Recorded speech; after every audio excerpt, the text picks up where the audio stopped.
Hello friends, welcome to iTech world. तो आज हम पढ़ने जा रहे हैं अपनी कम्युनिकेशन इंजीनियरिंग की यूनिट 4, जिसमें हम पढ़ने वाले हैं पल्स मॉड्यूलेशन का टॉपिक। ठीक है, तो शुरू करते हैं। जैसे हमने स्टार्टिंग में यूनिट 1 में हमने पढ़ा था कॉन्टिन्यूअस मॉड्यूलेशन के बारे में, हमने एएम पढ़ा था, एफएम पढ़ा था, पीएम पढ़ा था। उसी की तरह हम लोग अब यहाँ पर पल्स मॉड्यूलेशन यूनिट 4 से कवर करने वाले हैं, जिसमें आता है पीएएम, पीडब्ल्यूएम एंड पीपीएम। ठीक है, तो अब ये पल्स मॉड्यूलेशन होता क्या है? जैसे कि हम कॉन्टिन्यूअस मॉड्यूलेशन में बात करते थे कैरियर सिग्नल की, बस यहाँ पर क्या होता है, पल्स मॉड्यूलेशन में ये कैरियर सिग्नल चेंज हो जाता है। तो यहाँ पर लिखा भी है कि pulse modulation is the process of changing the characteristic amplitude with and position. अब जैसे वहां पर हम लोग एम्पलीट्यूड चेंज कर रहे थे, फ्रीक्वेंसी चेंज कर रहे थे, तो हमारा उसी तरह से मॉड्यूलेशन कहला रहा था कि एम्पलीट्यूड मॉड्यूलेशन है, फ्रीक्वेंसी मॉड्यूलेशन है। उसी तरह से पल्स मॉड्यूलेशन के अंदर जब हम अपने कैरियर की कुछ कैरेक्टरिस्टिक जैसे कि एम्पलीट्यूड, विड्थ या फिर पोजीशन चेंज करते हैं, तो वो उस हिसाब से उसको नाम मिल जाता है। जैसे कि अगर हम उसकी विड्थ चेंज करते हैं तो उसको पीडब्ल्यूएम कहते हैं, अगर उसकी पोजीशन चेंज करते हैं तो उसको पीपीएम कहते हैं, और अगर उसका एम्पलीट्यूड चेंज करते हैं तो उसको पीएएम कहते हैं। ठीक है, उसके बाद है कि in pulse modulation system carrier is a train of discrete pulse rather than being a sine wave. तो जैसे हमने यूनिट 1 में पढ़ा था कि हमारी जो कैरियर सिग्नल थी वो साइन या कोसाइन वेव होती थी, लेकिन अब ये पल्स मॉड्यूलेशन है तो यहाँ पर पल्सेस के फॉर्म में कैरियर होगा, इसीलिए इसको पल्स मॉड्यूलेशन कहते हैं। और मैंने बता ही दिया कि पल्स मॉड्यूलेशन 3 टाइप का होता है, पीएएम, पीडब्ल्यूएम एंड पीपीएम, जो हम लोग अभी आगे देखेंगे। ठीक है, लेकिन उसको पढ़ने से पहले, इन सबको पढ़ने से पहले हमें सैम्पलिंग प्रोसेस को देखना है, क्योंकि सैम्पलिंग प्रोसेस या सैम्पलिंग थ्योरम एक ऐसा क्वेश्चन है जो पेपर में बहुत ज़्यादा पूछा जाता है और साथ ही इसका प्रूफ भी आता है। तो देखते हैं कि सैम्पलिंग प्रोसेस क्या होता है। तो यहाँ पर एक डायग्राम दिया गया है कि यहाँ पर एक एम ऑफ टी है जो कि एनटीएस में चेंज हो रहा है। तो ये क्या है वो मैं भी समझाती हूँ नीचे डेफिनेशन के थ्रू। और ये क्वेश्चन देखिए यूपी टेक में आया भी है, मतलब एकीटीयू के पेपर में भी आया है। तो the sampling theorem, the sampling of the signal is the fundamental operation in signal processing.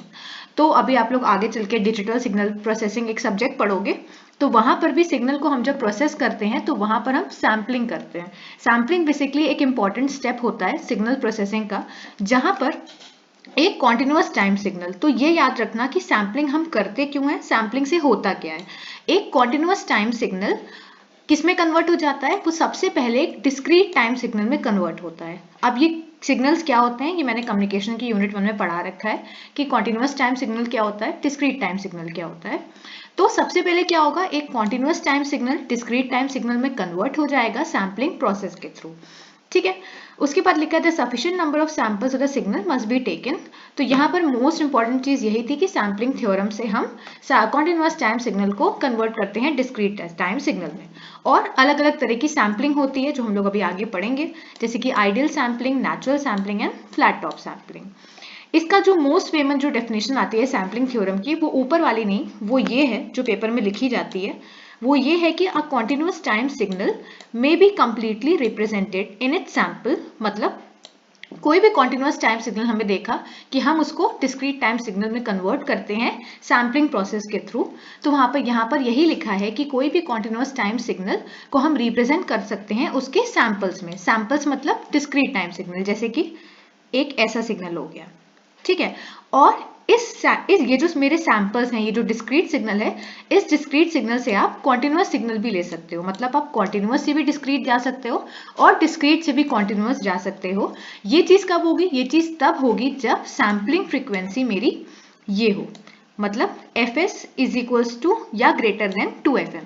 जहां पर जो fs होता है वो सैम्पलिंग फ्रीक्वेंसी होती है, fm हमारी मैसेज सिग्नल की मैक्सिमम फ्रीक्वेंसी होती है। ठीक है, और 2 यहाँ पर एक कांस्टेंट टर्म है, तो ये चीज याद रखना, ये इंपॉर्टेंट है कि सैम्पलिंग थ्योरम होल्ड कहां पर करती है, वो करती है fs greater than equal to 2fm। ठीक है, उसके बाद आता है इसका प्रूफ। तो इसका प्रूफ भी बहुत इंपॉर्टेंट है। जैसे यहाँ पर लिखा है कि to prove the sampling theorem we shall show that a signal whose spectrum is band limited to F M can be reconstructed. तो बेसिकली हमें यहाँ पर ये प्रूफ करना है कि कोई भी सिग्नल जो जिसके सैंपल्स हैं, हम उस सैंपल से उसको रिकंस्ट्रक्ट करके उसको दोबारा उसी फॉर्म में ला सकते हैं। और इसका रेट क्या होगा, इसका रेट यहाँ पर लिखा गया है F S is greater than 2fm। Equal to वाला केस यहाँ पर कंसिडर नहीं किया गया है। ठीक है, अब यहाँ पर एक हमने कॉन्टिन्यूअस टाइम सिग्नल xt लिया है, ये इसका डायग्राम यहाँ पर है। तो ये मेरा एक continuous time signal x of t है, ये इसका फोरियर ट्रांसफॉर्म बनाया हुआ है, और ये है मेरा एक पल्स ट्रेन। यहाँ पर लिखा भी है कि this means the signal xt has no frequency component. उसके बाद ये जो मेरी डेल ऑफ टी एस है, मैंने बताया था कि इम्पल्स रिस्पॉन्स होता है, इम्पल्स सिग्नल बोलते हैं, तो ये एक इम्पल्स ट्रेन है जिसको हमने डेल टी एस टी से शोन कर रखा है, ठीक है। तो ये मेरी इम्पल्स ट्रेन हो गई। अब सैम्पलिंग करने के लिए हम मल्टीप्लायर लगाएंगे और उसमें एक साइड हम अपना कॉन्टिन्यूस टाइम सिग्नल भेजेंगे और दूसरी साइड अपना इम्पल्स ट्रेन भेजेंगे, ठीक है। तो इन दोनों को मल्टीप्लाई करने के बाद हमें जी ऑफ टी मिलेगा, अपना सैम्पल्ड सिग्नल, जो यहाँ पर शो किया गया है। ये मेरा पहले मेरा कॉन्टिन्यूस टाइम सिग्नल ये हो गया, और इसके साथ ये मेरी इम्पल्स ट्रेन ये वाला हिस्सा हो गया, ठीक है। तो ये चीज़ यहाँ पर लिखी हुई है, और ये इसका फोरियर ट्रांसफॉर्म है। तो यहाँ पर मैंने बताया भी है कि इन दोनों का जो मल्टीप्लिकेशन होगा वो एक सैम्पल्ड सिग्नल होगा, मतलब x ऑफ t और डेल टी एस टी, जो कि मेरी इम्पल्स ट्रेन है, ठीक है। अब यहाँ पर ये जो डेल टी एस टी है, इसका यहाँ पर मैथमेटिकल एक्सप्रेशन लिखा गया है कि इसको ट्रिग्नोमेट्रिक फोरियर सीरीज में कैसे रिप्रेजेंट कर सकते हैं, कि 1/ts, जहाँ पर ts मेरा सैम्पलिंग पीरियड है, और ये इसकी पूरी कॉस की एक टर्म लिखी हुई है, ठीक है। और जब हमने इसमें xt मल्टीप्लाई किया तो यहाँ पर xt आ गया, 2xt आ गया cos ओमेगा st। बेसिकली यहाँ पर बताया गया है कि मल्टीप्लाई करने के बाद आप कैसे उसके फोरियर ट्रांसफॉर्म पे पहुंचोगे। तो यहाँ पर जब आपको ये चीज़ मिल जाएगी, उसके बाद आप यहाँ पर अपना इजिली फोरियर ट्रांसफॉर्म निकाल सकते हो, जो मैं बता चुकी हूँ कि cos और xt का कैसे निकालते हैं, ठीक है। वो चीज़ यहाँ पर लिखी हुई है, और इसको एक सिग्मा के प्रोसेस से, मतलब समेशन के प्रोसेस से बेसिकली शो किया गया है, ठीक है। तो ये एक पूरा प्रोसीजर है सैम्पलिंग में, कि आपको एक कॉन्टिन्यूस टाइम सिग्नल दिया जाएगा, एक इम्पल्स ट्रेन दी जाएगी, दोनों को मल्टीप्लाई करके आपको उसका फोरियर ट्रांसफॉर्म लेना होगा और ये डायग्राम बनाना होगा, ठीक है।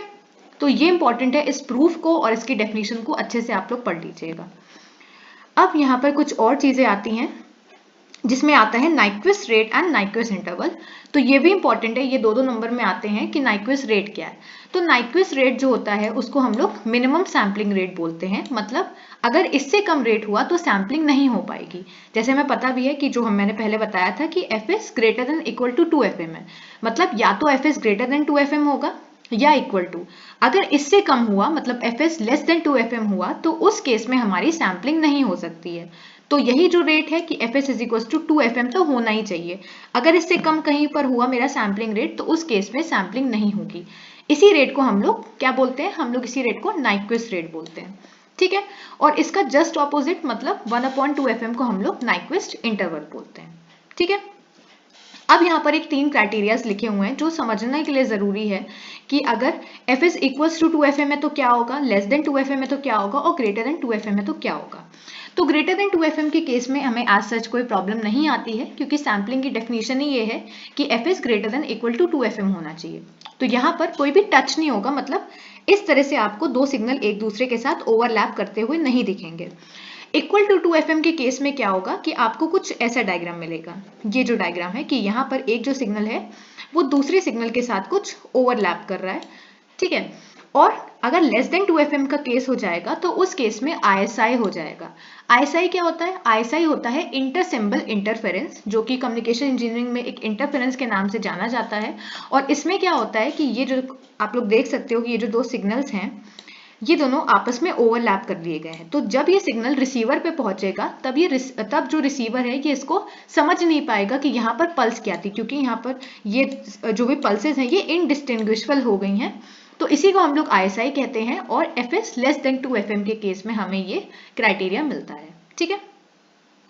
उसके बाद आता है इफेक्ट ऑफ अंडर सैम्पलिंग, कि अगर हमने F S less than 2fm करा तो उस केस में हमें अंडर सैम्पलिंग एक वर्ड आता है। तो वहां पर अंडर सैम्पलिंग का क्या मतलब है कि नॉर्मल सैम्पलिंग कंडीशन क्या होती है, F S greater than equal to 2fm।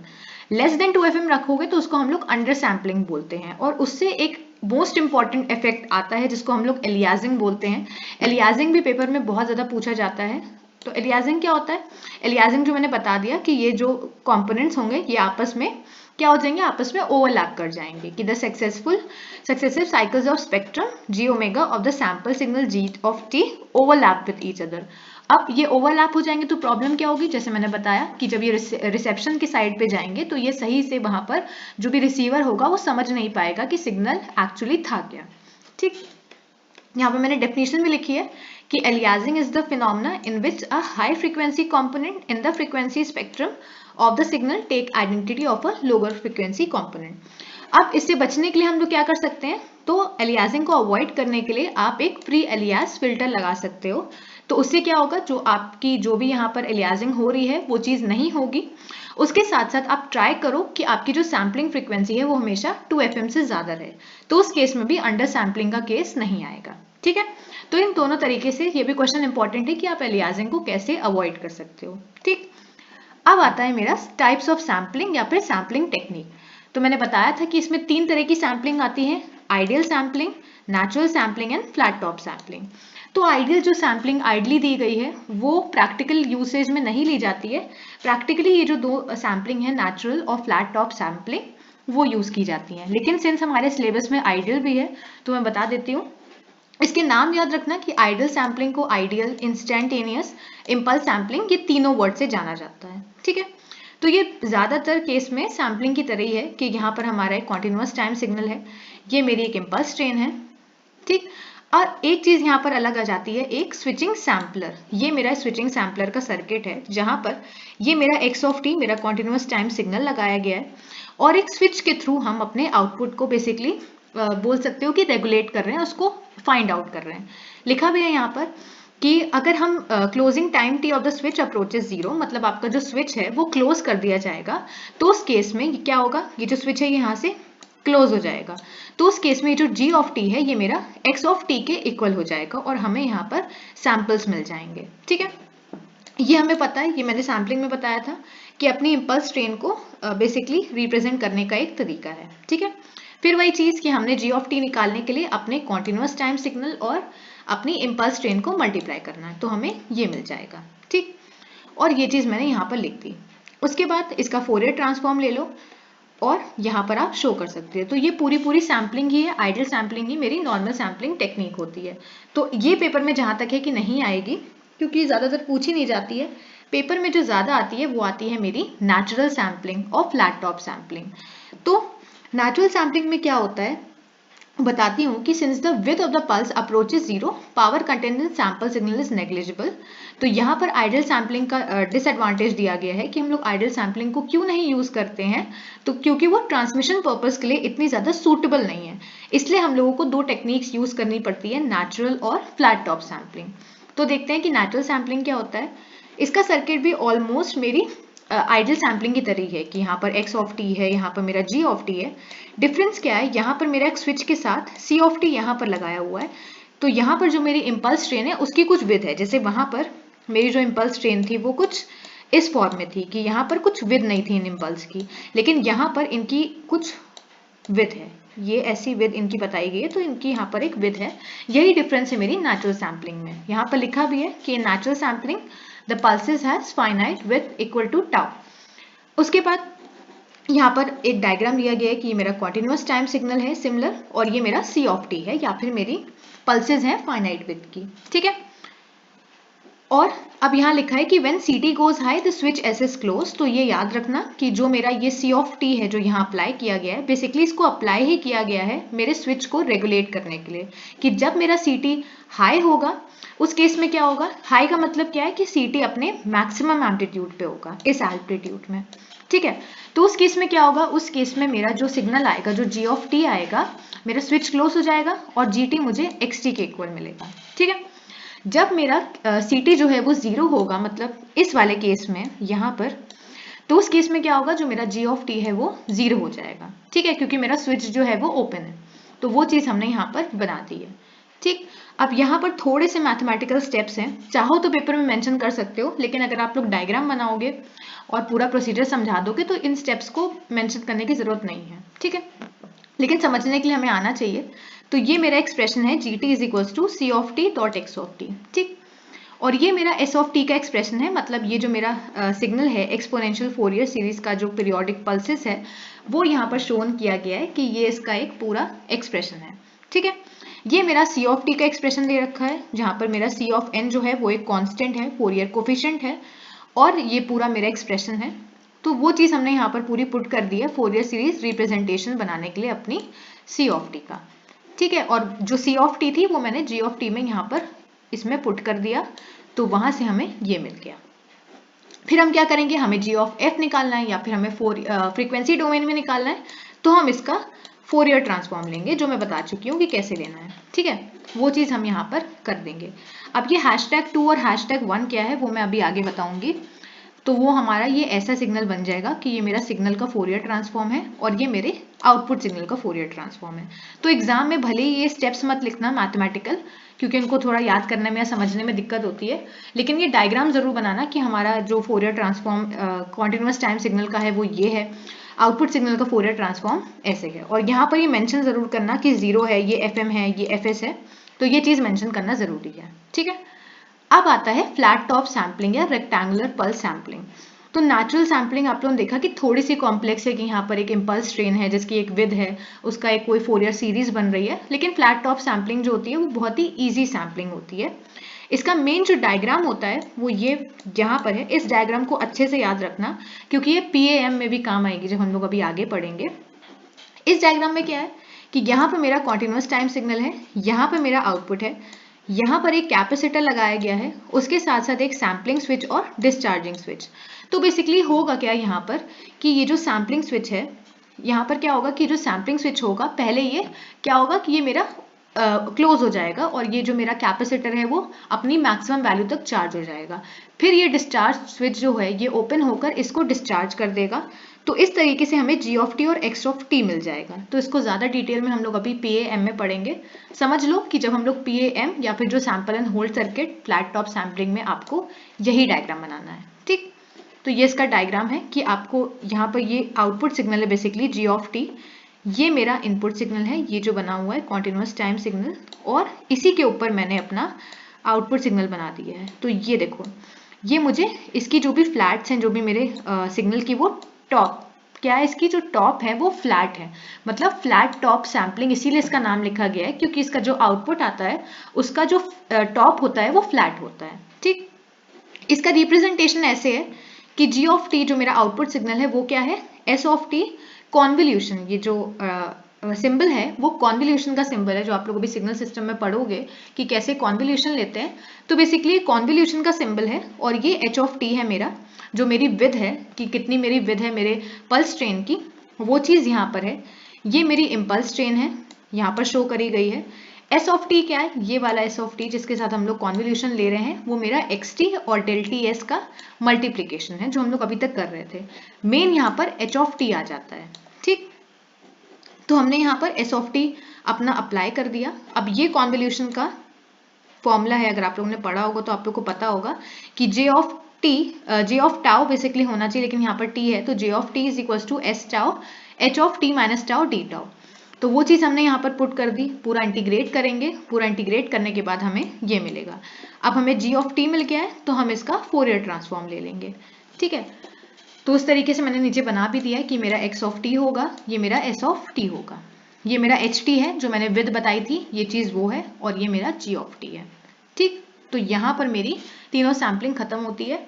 Basically इनके मैथमेटिकल स्टेप्स इतने इंपॉर्टेंट नहीं है, इनका जो मोस्ट इंपॉर्टेंट या फिर अगर मैथमेटिकल स्टेप्स याद करने भी हैं तो फ्लैट टॉप सैम्पलिंग की करना, क्योंकि ये सबसे ज़्यादा पेपर में पूछा जाता है, और डायग्राम इसमें ज़रूर बनाना। ठीक, उसके बाद आता है अपर्चर इफेक्ट। तो अपर्चर इफेक्ट भी बहुत इंपॉर्टेंट है। बेसिकली जब हम फ्लैट टॉप सैम्पलिंग यूज करते हैं तो एक एम्पलीट्यूड डिस्टॉर्शन आता है मेरे सिग्नल में, जब हम लोग उसको रिकंस्ट्रक्ट करते हैं, मतलब हम अपने जो भी सिग्नल है आउटपुट, उससे हम लोग अपने इनपुट सिग्नल पे जाते हैं, तो वहां पर हमें एक एम्पलीट्यूड डिस्टॉर्शन मिलता है। इसी इफेक्ट को हम लोग अपर्चर इफेक्ट कहते हैं, और इसको अवॉइड करने के लिए हम क्या करते हैं, एक इक्वलाइजर लगा देते हैं। तो अपर्चर इफेक्ट भी इंपॉर्टेंट है, और इसकी अवॉइडेंस भी आती है एलियासिंग की तरह। तो इसको अवॉइड करने के लिए आप एक इक्वलाइजर लगा सकते हो, और कब लगाना है, रिकंस्ट्रक्शन फिल्टर के जस्ट बाद। मतलब आप जब अपना जो भी सिग्नल है उसको रिकंस्ट्रक्ट कर रहे हो, तो रिकंस्ट्रक्ट करने के बाद तुरंत बाद आपको एक इक्वलाइजर लगा देना है, तो उस केस में आप इस इफेक्ट से बच सकते हो। ठीक, अब यहाँ पर हमारा एनालॉग पल्स मॉड्यूलेशन स्टार्ट होता है। इसमें क्या आता है, मैंने बताया था एनालॉग पल्स मॉड्यूलेशन के अंदर pulse amplitude modulation and pulse time modulation, जिसके अंदर PAM, PPM एंड PWM आता है। तो पल्स एम्पलीट्यूड मॉड्यूलेशन PAM हम लोग पढ़ेंगे, जिसमें क्या होता है PAM में होता है कि in pulse amplitude modulation the amplitude of the pulses of the carrier pulse train. तो मैंने बताया था कि ये पल्स मॉड्यूलेशन है, तो इसमें क्या होगा, जो तुम्हारा कैरियर सिग्नल होगा वो नॉर्मल साइन या कोसाइन वेव नहीं होगा, वहां पर पल्स होगी और बेसिकली पल्स ट्रेन के फॉर्म में होगी, मतलब कॉन्टिन्यूअस ही होगी लेकिन पल्सेस के फॉर्म में होगी। तो जब आप अपने पल्सेस का एम्पलीट्यूड चेंज करते हो तो हम लोग उसको पल्स एम्पलीट्यूड मॉड्यूलेशन बोलते हैं। टाइम और पल्स टाइम मॉड्यूलेशन के अंदर दो चीजें आ गई। कौन सी दो चीजें?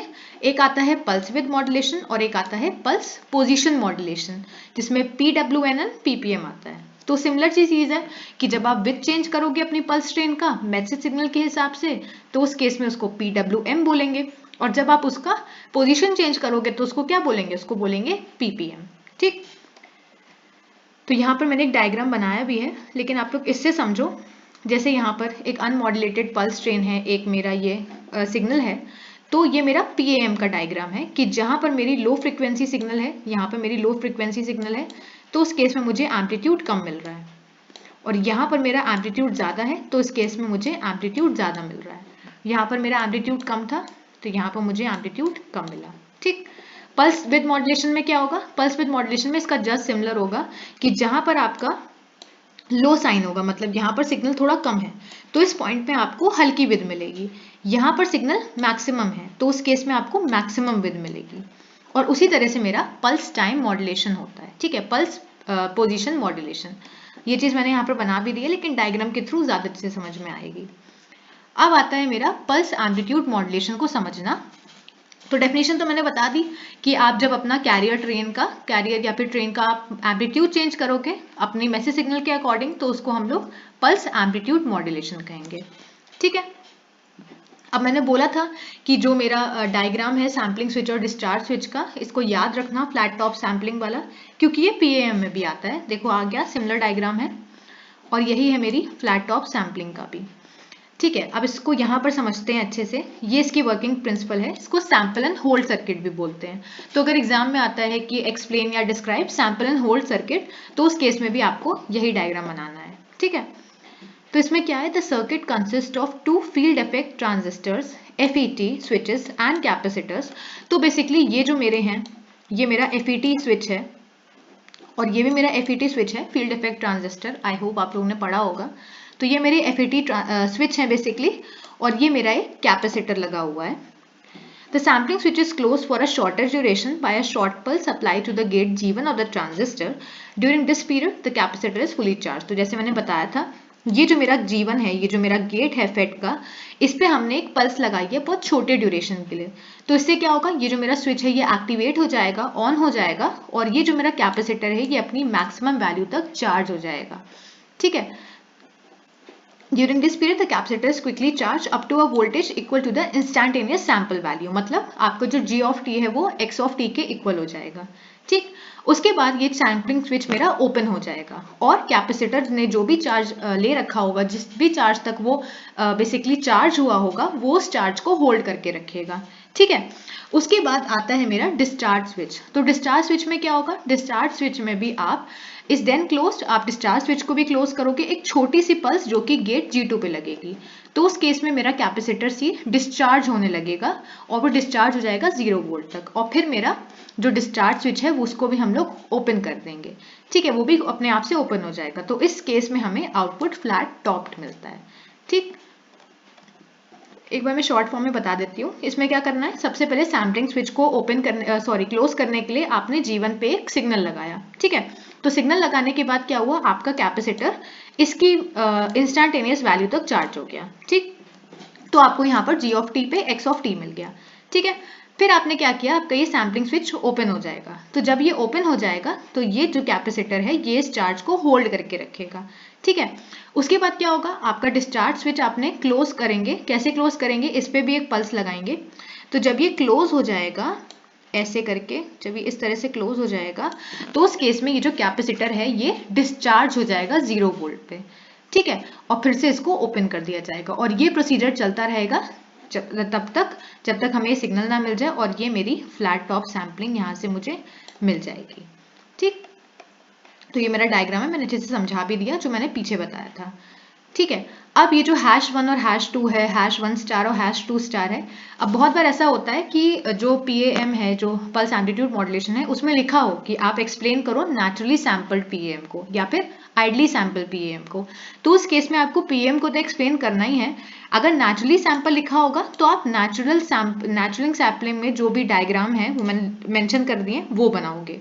और अगर आइडल सैम्पल लिखा होगा तो आप #1 स्टार और #2 स्टार ये वाला बनाओगे। और अगर कुछ मेंशन नहीं है तो आप सिंपल फ्लैट टॉप सैम्पलिंग वाला बना देना। ठीक है। उसके बाद आता है PM का जनरेशन या फिर ट्रांसमीटर। तो PM का जनरेशन बहुत आसान है, कुछ नहीं करना है। इन सीक्वेंस को याद रखना कि सीक्वेंस कैसे कैसे हैं। सबसे पहले आपको लो पास फिल्टर लगाना है। ठीक है। तो लो पास फिल्टर हमने लगा दिया।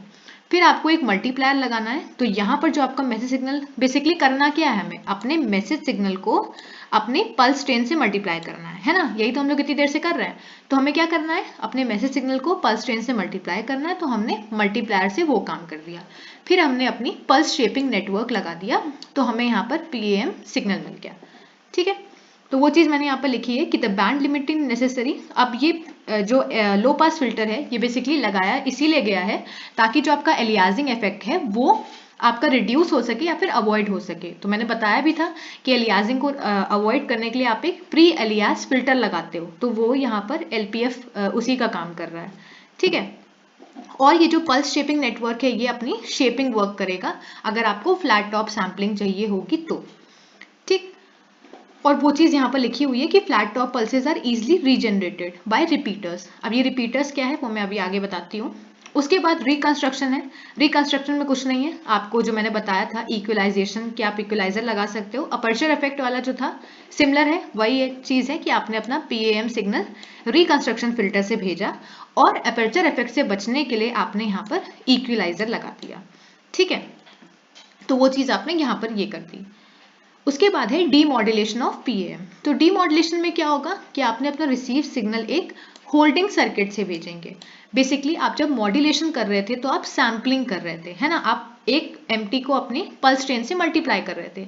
डीमॉड्यूलेशन में आपको अपने सर्किट को होल्डिंग करना पड़ेगा। Basically sample and hold circuit का काम ही है। तो उस केस में आप क्या करोगे, अपने जो भी सिग्नल होगा उसको होल्डिंग सर्किट से भेजोगे। जैसे वहां पर लो पास फिल्टर लगाया था वैसे यहाँ पर भी लो पास फिल्टर लगेगा एलियासिंग से बचने के लिए, और फिर मुझे डीमॉड्यूलेटेड सिग्नल मिल जाएगा। ठीक है। लिखा भी है यहाँ पर जो भी मेरा था कि यहाँ पर भी देखो वही वाला डायग्राम बना हुआ है जो हमारी आइडल सैम्पलिंग के केस में था, सिमिलर डायग्राम यहाँ पर भी बना हुआ है। ठीक है। The switch S is closed after the arrival of the pulse and it is opened at the end of pulse. Hence the capacitor C is charged to the pulse amplitude। जो चीज़ वहाँ पर थी कि आपने इस पल्स ये जो भी स्विच है आपने यहाँ पर क्या किया, जब भी पल्स आएगी तो ये स्विच क्या हो जाएगा, ये स्विच क्लोज हो जाएगा, और जैसे ही पल्स खत्म हुई ये स्विच ओपन हो गया। ठीक है। और उसी तरह से कैपेसिटर चार्ज और डिस्चार्ज होता रहेगा। ठीक। यहाँ पर एक होल्डिंग सर्किट का डायग्राम भी बनाया गया है, चाहो तो बना देना, जरूरी नहीं है पेपर में, लेकिन इंपॉर्टेंट था इसका डायग्राम समझना। ठीक है। उसके बाद आता है ट्रांसमिशन बैंडविड्थ ऑफ PAM। तो इसमें पेपर में इसकी डेरिवेशन नहीं आती है जितनी यहाँ पर लिखी हुई है, Fs is greater than equal to 2FM। इसको हम पूरा सॉल्व करेंगे तो इसमें आता है मेरी जो बैंडविड्थ आती है वो हमेशा FM से ज़्यादा आती है। ठीक है। तो P याद रखना कि इसके PM के केस में जो बैंडविड्थ होती है वो हमेशा FM से ज़्यादा होती है। ठीक। उसके बाद आता है पल्स कोड मॉड्यूलेशन। तो PCM भी एक बहुत इंपॉर्टेंट टेक्निक है, पेपर में बहुत ज़्यादा पूछी जाती है PCM। तो इसमें जो PAM, PWM, PPM था ये एनालॉग टेक्निक्स थी। एनालॉग और डिजिटल भी मैंने बताया हुआ है। PCM क्या है, अब यहाँ पर कोडिंग आ गई, तो यहाँ पर डिजिटल पल्स मॉड्यूलेशन इसलिए इसको बोलते हैं क्योंकि यहाँ पर जो इन्फॉर्मेशन ट्रांसमिट होती है, जो मॉड्यूलेशन होता है वो कोड के फॉर्म में होता है। ठीक है। तो एक चीज़ याद रखना, ये चीज़ इंपॉर्टेंट है यहाँ पर कि आप PCM में करते क्या हो। तो एग्जाम में जैसे बहुत बार हम लोग भूल जाते हैं, तो ये 3 चीज़ें याद रखना, तो डायग्राम भी इजीली बना लोगे कि जब भी अगर पेपर में PCM का कुछ भी आए, PCM का डायग्राम आए, तो याद रखना PCM के अंदर 3 चीज़ें होती हैं। एक होता है सैम्पलिंग, सबसे पहले आप सैम्पलिंग करोगे, दूसरा क्वांटाइजिंग, तीसरा इनकोडिंग। ये याद रखना, तो पेपर में आसानी से इसका डायग्राम बना लोगे अगर ट्रांसमीटर का आएगा तो। ठीक है। तो ये इसका डायग्राम है, ज़्यादा अच्छा वर्जन नीचे बना हुआ है। ये मेरा M of T है। ठीक है। सबसे पहले हमें क्या करना है, सैम्पलिंग करनी है। तो ये डायग्राम कुछ जाना पहचाना सा लग रहा होगा। अभी हम पहले देख कर आए पीएम में कि लो पास फिल्टर लगाया, सैंपल एंड होल्ड लगाया, पल्स जनरेटर। ठीक है, तो यहाँ पर हमारी सैम्पलिंग हो गई। ठीक, फिर हमें क्या करना है, क्वांटाइजेशन करना है, तो हमने क्वांटाइजर लगा दिया। ठीक है, उसके बाद हमने यहाँ पर क्या किया, हमें क्या करना है, इनकोडिंग, तो हमने इनकोडर लगा दिया। इनकोडर लगा दिया, बेसिकली इनकोडर यहाँ पर क्या है, एनालॉग टू डिजिटल कन्वर्टर का काम कर रहा है। और फिर उसके बाद पैरेलल टू सीरियल कन्वर्टर है। ठीक है, अब ये क्यों लगाया गया पैरेलल टू सीरियल कन्वर्टर, क्योंकि यहाँ पर दो इनकोडर बेसिकली हैं, इसीलिए यहाँ पर पैरेलल टू सीरियल कन्वर्टर लगाया गया है। और ये जो पल्स जनरेटर है जो इसको सिंक्रोनाइज कर रहा है, वो इसके साथ, इस पैरेलल टू सीरियल कन्वर्टर के साथ सिंक्रोनाइजेशन में है। ठीक है, तो ये मेरा पीएम का ट्रांसमिशन है। याद रखना, पहले मेरा सैम्पलिंग होगा, फिर क्वांटाइजेशन होगा, फिर इनकोडिंग होगा। ठीक, रिपीटर मैंने बताया था कि एक चीज याद रखना कि जो डिजिटल सिग्नल होता है उसमें एक एडवांटेज होती है। हो सकता है पेपर में आ जाए कि डिजिटल सिग्नल एनालॉग से क्यों एडवांटेजेस होता है। वो इसीलिए होता है क्योंकि डिजिटल सिग्नल में सबसे पहले आप एरर्स को रेक्टिफाई कर सकते हो। ठीक है, दूसरा होता है कि आप डिजिटल जो भी सिग्नल्स होते हैं आप उनको रीजनरेट कर सकते हो, मतलब दोबारा रिप्रोड्यूस कर सकते हो। जैसे कि अगर ये आपका सिग्नल है, ठीक है, ये जब ट्रांसमिट हो रहा था तब इसके ऊपर काफी ज्यादा नॉइज आ गई। ये जो है, ये जो शोन हुआ है, ये नॉइज है। ठीक है, तो आपको ये सिग्नल मिला और रिसीवर समझ नहीं पा रहा है कि आपका ओरिजिनल सिग्नल क्या है। तो उस केस में आप रिसीवर को ये सिग्नल भेजने से पहले यहाँ पर एक रिपीटर लगा सकते हो, जिनको हम लोग रीजनरेटिव रिपीटर्स भी कहते हैं। इनका काम क्या होगा, इस सिग्नल से इस नॉइज को रिमूव करके हमें दोबारा से सिग्नल वापस मिल जाना। ठीक है, तो इन्हीं को हम लोग रीजनरेटिव रिपीटर्स बोलते हैं। ये हमारे सिग्नल से अननेसेसरी नॉइज को हटा के हमें दोबारा से सिग्नल दे देते हैं। ठीक, फिर आता है पीसीएम रिसीवर। अब इसको समझने के लिए इसमें कोई ऐसी प्रॉब्लम नहीं है, जो हमने पीसीएम के ट्रांसमीटर पे किया था उसका जस्ट ऑपोजिट। इसको आगे से नहीं, इसको पीछे से देखना।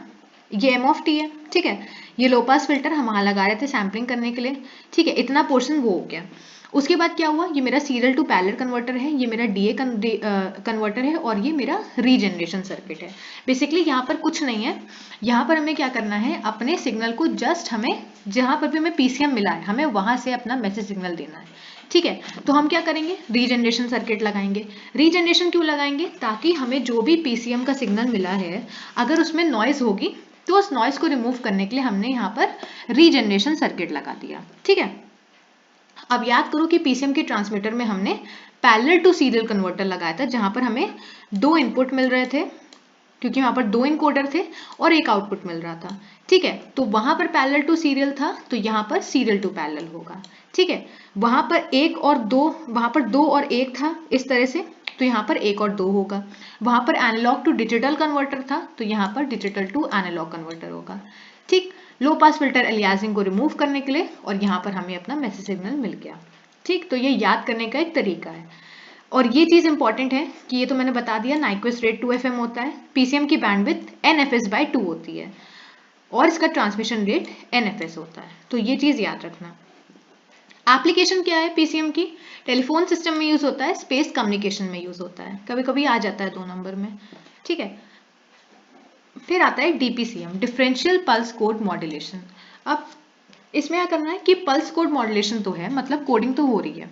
डिफरेंशियल का मतलब क्या है कि यहाँ पर जो भी आपके सैंपल्स होंगे उसका बेसिकली जो भी डिफरेंस है, जो भी अंतर होगा दोनों के बीच में, उनको बेसिकली हम सैंपल करेंगे। कैसे, वो यहाँ पर बना हुआ है इसका ट्रांसमीटर सर्किट। बेसिकली यहाँ पर हम अपने सैंपल्ड इनपुट भेज रहे हैं XNTS। ठीक है, तो यहाँ पर पूरा सैम्पलिंग वाला प्रोसीजर नहीं शो किया गया है, वो शो भी नहीं करना पेपर में क्योंकि इसका डायग्राम थोड़ा सा बड़ा होता है। आपको डायरेक्टली यहाँ से शुरू करना है कि आपका ये सैंपल्ड इनपुट है। ठीक है, यहाँ पर आपने एक समीशन लगा रखा है, यहाँ पर क्वांटाइजर है, यहाँ पर इनकोडर है, तो इतना पोर्शन तो हमें पीसीएम का ही दिख रहा है। ठीक है, डीपीसीएम में क्या करना है, हमें डिफरेंस करना है, मतलब हमें कुछ ना कुछ किसी दो चीज का डिफरेंस लेना पड़ेगा। ठीक, अब वो दो चीजें क्या होंगी, यहाँ पर हमें जो क्वांटाइज वर्जन, ये जो VNTS मिल रहा है, अपना सिग्नल क्वांटाइज होके उसको, ठीक, यहाँ पर ये जो VNTS है उसको, और ये जो मेरा प्रिडिक्टर का आउटपुट आ रहा है, प्रिडिक्टर क्या है वो मैं बताऊंगी, एक्स कैप NTS, ये जो प्रिडिक्टर का आउटपुट आ रहा है वो चीज हमें, ये दोनों चीजें हमें यहाँ पर लाके ऐड कर देनी है, तो वो चीज हमें यहाँ मिल गई।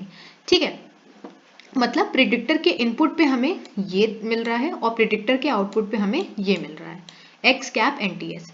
ये x cap N T s ये भी जो भी समीशन है इसमें यहाँ पर जा रहा है और यहाँ पर मेरा सैम्पल्ड इनपुट जा रहा है जो कि मेरा एरर सिग्नल बना रहा है। ठीक है, वो चीज़ यहाँ पर लिखी भी हुई है कि मेरा एरर सिग्नल क्या है। एरर सिग्नल मेरा ये है एक्स एन टी एस और यहाँ से जो सिग्नल आ रहा है x cap N T S जो कि मेरा सैम्पल्ड सिग्नल है। ठीक है, क्वांटाइजर का आउटपुट कितना है, वी एन टी एस, तो मैंने बता दिया क्वांटाइजर का आउटपुट है मेरा V N T S. Predictor को इनपुट ये मिल रहा है जो मैंने बता दिया था। उसके बाद वी एन टी एस क्या है मेरा, क्या होगा यहाँ पर, ये जो वी एन टी एस क्या होगा कि मेरा एरर सिग्नल क्वांटाइज होके वी एन टी एस बन रहा है, तो इसको हमें क्वांटाइज होके ये चीज़ मिल जाएगी यहाँ से। ठीक है, तो वो चीज़ हमें यहाँ पर मिली है कि ये जो यू एन टी एस है इसमें हमने वैल्यूज पुट कर दी जैसे जैसे हमें मिली हुई थी, तो उस केस में हमें X N T S plus Q N T S मिला। ये इसका क्वांटाइज वर्जन हो गया, ये मेरा सैम्पल्ड इनपुट हो गया। ठीक है, इसका रिसीवर कैसे होगा, इसका रिसीवर जस्ट थोड़ा बहुत सिमिलर है उसी से कि यहाँ पर हम अपना डीपीसीएम का इनपुट लेंगे, इसको डिकोडर से भेजेंगे, यहाँ पर मेरा समीशन लगा हुआ है, समीशन में क्या हो रहा है, यहाँ पर मेरा एरर सिग्नल जा रहा है और इधर से एरर सिग्नल आ रहा है और इधर से मेरा प्रिडिक्टर में जो X cap N T S था वो आ रहा है। ठीक है, आउटपुट पे। और ये तो चीज़ हमें पता ही है कि एरर सिग्नल क्या है, एरर सिग्नल इन दोनों का सब्ट्रैक्शन है। ठीक है, तो वो चीज़ हमने यहाँ पर लिख दी। टाइप्स ऑफ प्रिडिक्टर्स देख लो कि यहाँ पर वन टैप प्रिडिक्टर होता है। बेसिकली प्रिडिक्टर का काम होता है आउटपुट को प्रिडिक्ट करना, तो दो तरीके का प्रिडिक्टर होता है, one tap and N tap. Paper में आता नहीं है ये। वन टैप का मतलब है कि हमें आउटपुट एक टाइम मिलेगा और एन टैप में क्या होगा, एन टाइम्स आउटपुट मिलेगा। ठीक है, इसके एडवांटेज क्या होती है कि इसकी सिग्नलिंग रेट और जो बैंडविड्थ होता है वो पीसीएम से कम होता है। ठीक, ये मेरा डीपीसीएम के एडवांटेज है। उसके बाद आता है मेरा डेल्टा मॉड्यूलेशन। तो डेल्टा मॉड्यूलेशन भी कभी कभी आ जाता है पेपर में। डेल्टा मॉड्यूलेशन का हम लोग यहाँ से समझते हैं कि इसमें दो केसेस बनते हैं कि मेरा जो सिग्नल है एक्स ऑफ टी और जो एक्स एन टी एस है, अगर इनका डिफरेंस 0 से ज़्यादा आता है तो उस केस में मेरा प्लस डेल होता है। डेल क्या है, स्टेप साइज, वो मैं एक एक करके बताऊंगी। और अगर लेस देन 0 होता है तो वहाँ पर मुझे माइनस डेल मिलता है। वो क्या है वो हम लोग यहाँ से समझते हैं इसके डायग्राम से। ये इसका डायग्राम है। बेसिकली यहाँ पर एम टी और यू टी से डिनोट किया गया है। हमारे केस में M T X of T है और U of T X dash T है। ठीक है, तो इसमें कुछ ऐसा याद करने वाला नहीं है, ये दोनों पॉइंट्स याद रखना कि अगर मेरा एक्स ऑफ टी जो है, मतलब जो मेरा मैसेज सिग्नल है, इनपुट सिग्नल है, वो मेरा क्वांटाइज वर्जन या फिर सैम्पल वर्जन से ज़्यादा होगा तो उस केस में मुझे प्लस डेल मिलेगा। ठीक है, मतलब द अप्रॉक्सीमेटेड सिग्नल जो भी होगा वो इंक्रीज होगा डेल से, और अगर इसका ऑपोजिट केस होगा तो उस केस में डेल से डिक्रीज होगा। तो वो चीज़ यहाँ पर बनी हुई है कि ये है मेरा सिग्नल, ये है मेरा एम ऑफ टी या फिर एक्स ऑफ टी वाला सिग्नल। तो इसमें क्या है, अगर मेरा एक्स ऑफ टी और एक्स डैश टी ये चीज़ जो है ये यहाँ पर अगर ऐसे आएगी तो उस केस में मुझे 1 1 1 0 0 इस तरह से मिल जाएगा। ठीक है, तो आप लोग कंपेयर करके देख लेना कि अगर आपका एक्स टी अगर greater than x dash T है, ये वाला केस है, तो आपको डेल मिलेगा, और अगर लेस देन है तो डेल से डिक्रीज होगा सिग्नल। ठीक है, ये इसका ट्रांसमीटर और रिसीवर है जो इंपॉर्टेंट है। ये पेपर में पूछा जाता है कि डीएम का आप ट्रांसमीटर और रिसीवर सर्किट बनाओ, और ये सेकंड मेथड है, मतलब इसका फर्स्ट मेथड इसमें आता है लेकिन वो पेपर में नहीं पूछा जाता है, आता है इसका सेकंड वाला मेथड है। तो वो मैं बता देती हूँ कि सेकंड मेथड में हम लोग काउंटर और डीए कन्वर्टर का यूज़ करते हैं। तो अब कम्युनिकेशन में मैंने बताया था कि डायग्राम काफ़ी होते हैं, तो इसका डायग्राम तो आप लोग को याद करना ही पड़ेगा।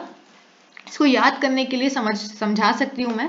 इसमें क्या है, सबसे पहले हमें कंपैरेटर सर्किट बनाना है। ठीक है, कंपैरेटर मैंने बताया था डीएसडी में भी, फिर से बता देती हूँ। देखो, कंपैरेटर सर्किट क्या होता है, सिंपल सी चीज़ है। अगर कंपैरेटर के पॉजिटिव पे ज़्यादा बड़ा सिग्नल होगा तो यहाँ पर मुझे 1 मिलेगा। ठीक है, और अगर मुझे कंपैरेटर के नेगेटिव पे ज़्यादा बड़ा सिग्नल होगा तो मुझे 0 मिलेगा। सिंपल सी चीज़ है जो मैंने लिखा भी है कि एक्स टी क्या है, एनालॉग इनपुट सिग्नल है, और एक्स डैश टी क्या है, उसका क्वांटाइज वर्जन है। ठीक है, उसके बाद क्या है, यहाँ पे मैंने लिख भी दिया है कि अगर पॉजिटिव साइड पे सिग्नल ज़्यादा है तो उस केस में मुझे हाई मिलेगा, मतलब 1 मिलेगा, और अगर इसका ऑपोजिट है तो मुझे 0 मिलेगा। ठीक है, अब कंपैरेटर के बाद क्या है, कंपैरेटर की जो भी वैल्यू आई, सपोज करो 1 आया। ठीक है, तो उस केस में क्या होगा, सैंपल एंड होल्ड सर्किट इस वैल्यू को सैंपल एंड होल्ड के जरिए इसको होल्ड करके रखेंगे।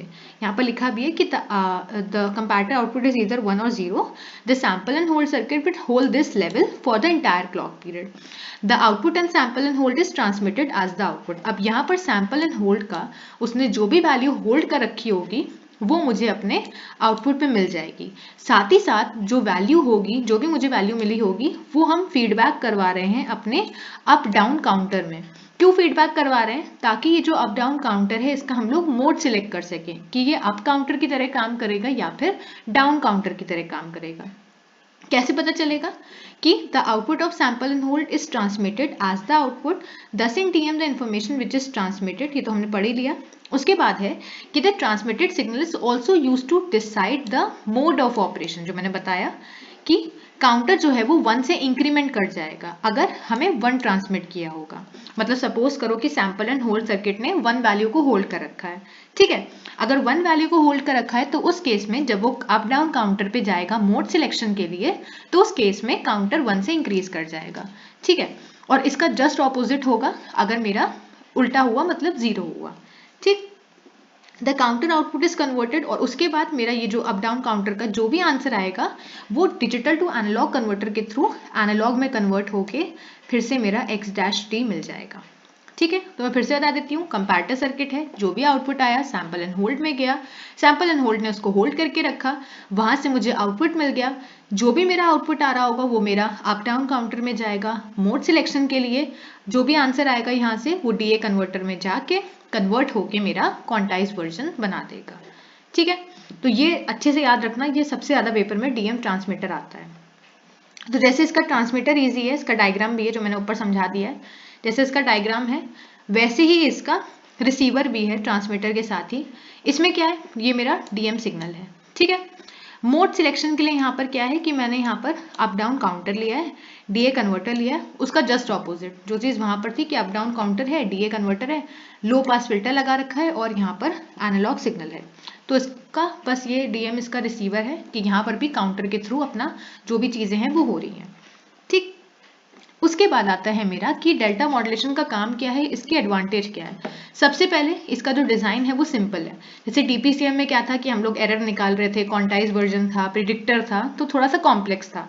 लेकिन डीएम की यही एक एडवांटेज है कि यहाँ पर सिंप्लिसिटी है, इसकी जो डिज़ाइन है वो सिंपल है, ठीक है। और इसके साथ साथ यहाँ पर फ्रेमिंग की नीड नहीं है। डिसएडवांटेज क्या है कि डिसएडवांटेज है जो इसका अगला मोस्ट इंपॉर्टेंट क्वेश्चन बन जाता है जो पेपर में आता है कि डीएम के अंदर आप 2 तरह की नॉइज को बताओ। तो डेल्टा मॉड्यूलेशन में 2 तरह के नॉइज या डिस्टॉर्शन प्रेजेंट होते हैं। वो क्या होते हैं? Slope overload and granular noise. वो अभी हम लोग देखते हैं। एप्लीकेशन क्या है? तो इसकी एप्लीकेशन जो भी आप लोग मॉड्यूलेशन पढ़ रहे हो, कोशिश करना कि उसकी 1 या 2 एप्लीकेशन याद करके जाओ, हो सकता है 2 नंबर में पूछ ली जाए, ठीक है। तो इसकी एप्लीकेशन है डिजिटल वॉइस स्टोरेज में और कुछ डिजिटल कम्युनिकेशन एप्लीकेशंस में, ठीक है। तो ये मैं इस डायग्राम की बात कर रही थी कि क्वांटाइजेशन नॉइज अगर डेल्टा मॉड्यूलेशन में पूछते हैं, जो कि आता ही है, अगर ये पूछते हैं तो इसका डायग्राम जरूर बनाना। इसका डायग्राम मोस्ट इंपॉर्टेंट है और इतना टफ भी नहीं है। तो इसके डायग्राम में क्या है, एक ये मेरा सिग्नल है ऐसे, ठीक है, और यहाँ पर एक मेरी पल्स, यहाँ पर स्टेयरकेस स्ट्रक्चर बेसिकली शो किया गया है, ठीक। तो ये जो एरर देख रहे हो, ये जो एरर है, जो मेरा पल्स है वो इस सिग्नल से डिफ्लेक्ट हो रहा है, इसको हम लोग स्लोप ओवरलोड बोलते हैं, स्लोप ओवरलोड नॉइज। और ये जो है, ये जो मेरी पल्स है यहाँ पर डिफ्लेक्ट हो रहा है मेरा पल्स, उसको हम लोग ग्रैनुलर नॉइज बोलते हैं। तो बस ये डायग्राम समझने वाला है कि 2 तरह की नॉइज होती हैं, स्लोप ओवरलोड और ग्रैनुलर। इसको स्टार्टअप एरर बोलते हैं। क्यों स्टार्टअप एरर बोलते हैं? क्योंकि ये स्टार्टिंग में होता है, हमारी पल्स के स्टार्टिंग पोर्शन में है। और दूसरे को हंटिंग नॉइज बोलते हैं, ठीक है। और ये मेरी स्मॉल डेल की वजह से, यहाँ पे जो स्टेप साइज है, ये जो मेरा स्टेप साइज है, ये एक स्टेयरकेस और दूसरे स्टेयरकेस के बीच का डिफरेंस, इसको हम लोग डेल बोलते हैं। डेल या फिर आप एस भी बोल सकते हो, कैपिटल एस, उसको स्टेप साइज भी बोलते हैं। तो ये छोटे डेल में होता है, ठीक है, ये जो डिफरेंस है ये छोटा है। और इसी तरह से यहाँ पर ये जो डिफरेंस है, ये वाला और ये वाला, ये बड़ा होता है, तो ये ड्यू टू लार्ज डेल होता है, ठीक है। अब हम लोग इस टॉपिक या फिर इस यूनिट के लास्ट टॉपिक पे आते हैं, जो कि है time division multiplexing, basically multiplexing. इसमें क्या होता है, इसमें बेसिकली आप बहुत सारे सिग्नल्स को एक ही उससे भेज सकते हो, मतलब एक ही मीडियम के थ्रू भेज सकते हो। तो ये 2 नंबर में कभी कभी पूछ लिया जाता है कि कितने तरह की मल्टीप्लेक्सिंग होती हैं। तो ऐसे तो बहुत तरीके की होती हैं, लेकिन ऐसे तो 4 हैं मेन, कि time division multiplexing, frequency division, space division and code division. तो जैसे मैंने बताया कि जैसा नाम वैसा ही इनका वो होगा कि यहाँ पर टाइम डिवाइड होगा, यहाँ पर फ्रीक्वेंसी डिवाइड होगी, यहाँ स्पेस डिवाइड होगी, यहाँ कोड डिवीजन होगा। ठीक है, हमें पढ़ना क्या है, हमें टीडीएम और एफडीएम पढ़ना है, क्योंकि पेपर में ये पूछा जाता है। एफडीएम क्या है, देखो एफडीएम होता है फ्रीक्वेंसी डिवीजन मल्टीप्लेक्सिंग। इसमें क्या होगा, अब मल्टीप्लेक्सिंग है, कुछ कुछ मल्टीप्लेक्सर की तरह। मल्टीप्लेक्सिंग क्या था कि बहुत सारे सिग्नल आप भेजोगे एक साथ। मल्टीप्लेक्सर में था ना कि आप बहुत सारे सिग्नल को भेजोगे तो आपको एक सिग्नल मिलेगा, है ना। n/1 होता था मल्टीप्लेक्सर के केस में। तो मल्टीप्लेक्सिंग में कुछ कुछ ऐसी है कि आप इन FDM all the signals are transmitted simultaneously over the same communication medium and the signals occupy different frequency slot. Basically यहाँ पर क्या है कि जो भी कम्युनिकेशन मीडियम होगा, जो मैं बता चुकी हूँ, कम्युनिकेशन चैनल जो भी होगा वो यहाँ पर एक ही होता है। मतलब आपने एक ही कम्युनिकेशन चैनल पे मल्टीपल सिग्नल भेज दिए, लेकिन वो जो सिग्नल होंगे वो अलग अलग फ्रीक्वेंसी को, बेसिकली फ्रीक्वेंसी स्लॉट्स को ऑक्यूपाई करेंगे। तभी इसको फ्रीक्वेंसी डिवीजन बोलते हैं, क्योंकि आपने फ्रीक्वेंसी बैंड को डिवाइड कर दिया है अलग अलग स्लॉट्स में।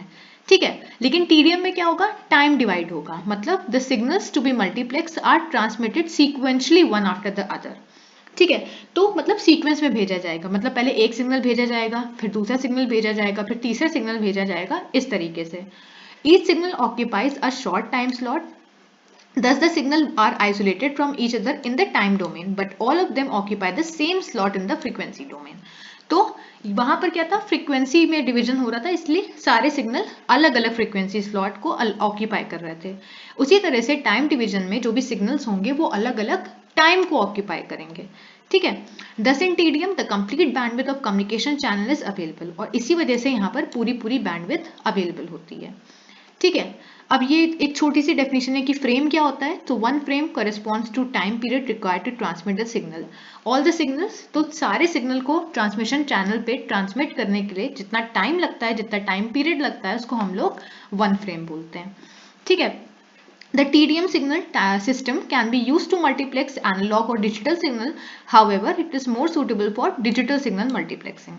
तो ऐसे तो आप TDM सिस्टम जो है, टाइम डिवीजन मल्टीप्लेक्सिंग सिस्टम, उसको आप डिजिटल या फिर एनालॉग सिग्नल दोनों को मल्टीप्लेक्स करने के लिए यूज कर सकते हो, लेकिन बेसिकली जो या फिर ज्यादातर हम लोग उसको डिजिटल सिग्नल मल्टीप्लेक्सिंग में यूज करते हैं। ठीक है, प्रॉब्लम यहाँ पर क्या आती है, प्रॉब्लम आती है कि यहाँ पर फ्रेम का साइज फिक्स रहता है, क्योंकि हम टाइम में डिवीजन कर रहे हैं, हम लोग उस टाइम पीरियड का डिवीजन कर रहे हैं, तो उस फ्रेम का साइज फिक्स रहता है, जिसकी वजह से मेरा फ्रेम वेस्ट हो जाता है। ठीक है, तो इस तरह से मेरी ये यूनिट खत्म होती है। आई होप आप लोग को अच्छी लगी होगी। All the very best.